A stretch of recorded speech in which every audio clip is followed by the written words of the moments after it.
But our next guest was a 10-year veteran in the NFL. Second-round pick of the Cardinals out of Vanderbilt. He's a member of the CBS Sports Network team. The CBS Sports Network has a number of games this weekend. Friday night, Colorado State travels to New Mexico. On Saturday, a quadruple header, starting with Toledo at Bowling Green, then BYU at USF, Fresno State at Air Force, and Wyoming at San Diego State. And on Saturday, the 3:30 SEC window, the big one is Alabama traveling to College Station to take on Texas A&M. Corey Chavous joining us this morning on the show. Corey, good morning. How we doing? Doing fine, man. How are you? Doing great. Appreciate you joining us. And some have said that Alabama's the best team in the country. Maybe Clemson's the best team in the country. Perhaps Georgia is. Maybe Ohio State is. Who do you think is the number one team in the country? Yeah, I'll still stick with Clemson, man. Okay. Why? Well, they've been battle-tested. I've said it numerous times. I mean, I think those teams that are battle-tested, it'll come up big later on when you get into a key game where you're not necessarily going to win by 30 or 40 points. Now, I think Alabama was tested for a half against South Carolina. It'll be interesting to see whether or not they get tested this week against Texas A&M. And I think Georgia, they've been battle-tested as well against Notre Dame. Okay, so Clemson winning by just a point at UNC, needing to stop that late two-point conversion. That doesn't scare you away from putting Clemson number one? No, that gives me more to put them number one, because I think at the end of the day, we're trying to figure out, how good is UNC, and you start trying to figure out, like, okay, well, they're on the road. You're trying to make up reasons why they're in the close game, but did they win?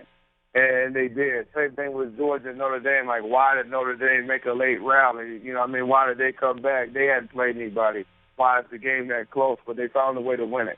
And I think those games are important for you as you go to national championship run. Same thing with LSU against Texas, being in a little bit of a back-and-forth game and finding a way to win.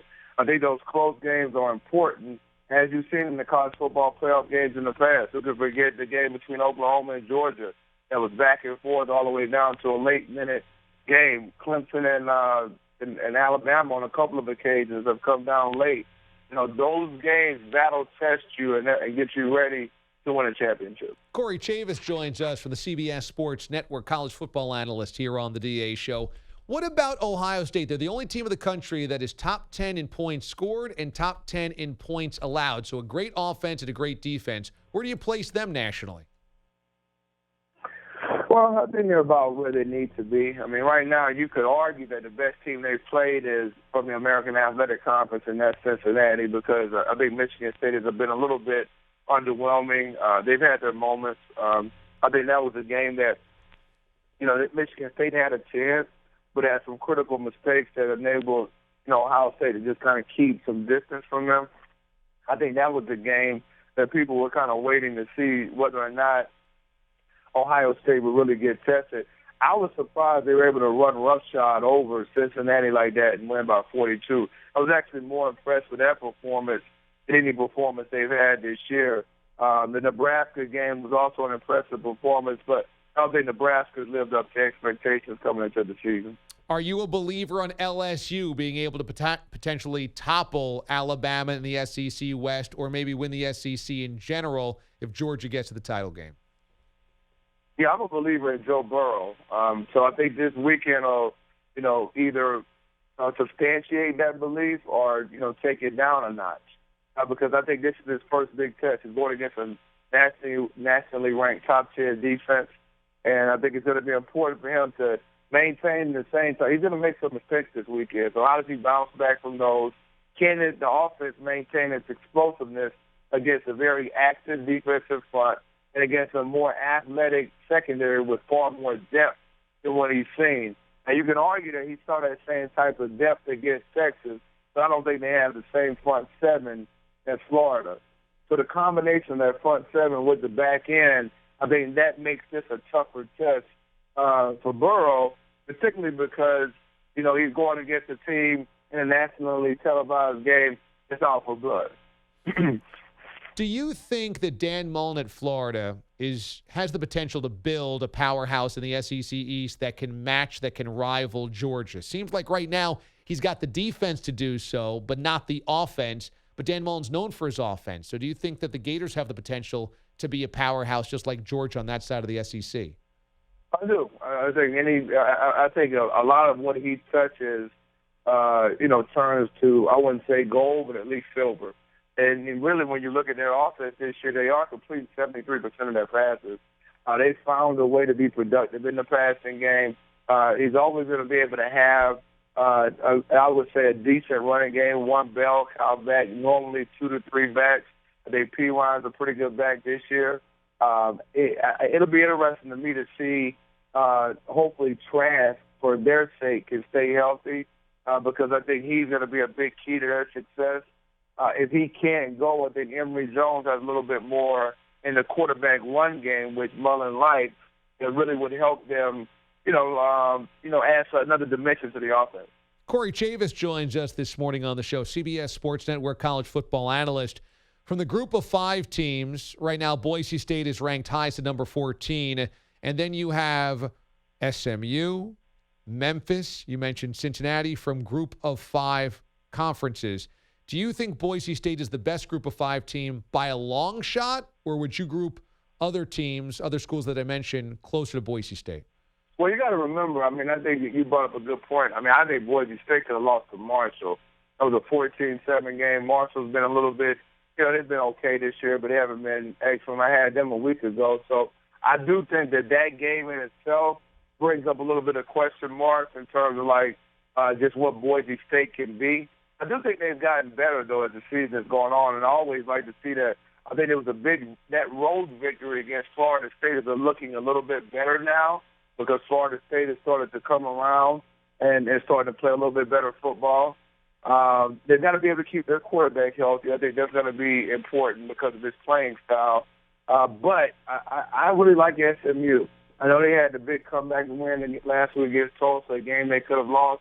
But, again, I just mentioned it. When you come back and win those types of games, I think it does something for your team's confidence. And I think they're a team that's a little bit underrated defensively. Then they've got a very good NFL draft prospect in Rodney Clemens on the back end. They've got some other guys back there, including a UCLA transfer and Brandon Stevens, who's not playing bad football. So that, along with the very diverse offense, you got Shane Buechele as the Texas transfer at quarterback. Remember, he was in front of switching time with Eilinger for the longest time in Texas. He's done a good job for SMU. I keep an eye on them, and I do like Cincinnati as well. Finally, I don't know how closely you've been following this Penn State situation, but there was a Penn State fan that wrote a letter to one of the players and criticized him for his dreadlocks and said he wants it to go back to Penn State having clean-cut guys and he doesn't want them looking like Florida State or Miami. This felt very tinged with racism. James Franklin spoke about this at the podium yesterday, defending his player, saying he's the type of guy that he'd want his daughters to marry. He's an honor roll guy, etc. Watching this, I was wondering if you had an opinion on this fan or the type of expectation fans might have and how it might feel pretty unfair or kind of ridiculous at times if you're a college athlete. Well, I just wonder, I think the big thing for me is you just wonder what would happen if the kid wasn't a Dean's List student, if he wasn't, a team captain. Why? I don't know that you should even have to defend that if you're James Franklin. And I'm pretty close to the Penn State program, and I appreciate the comments that he made. I visit there all the time, but I think that, he was defending the kids unnecessarily in this situation simply because at the end of the day, that's the type of kids James Franklin recruits. And I think that there's a certain expectation you should have as a coach. I think, when you make a statement like that, you're talking about the program in a sense, particularly if you're an alum.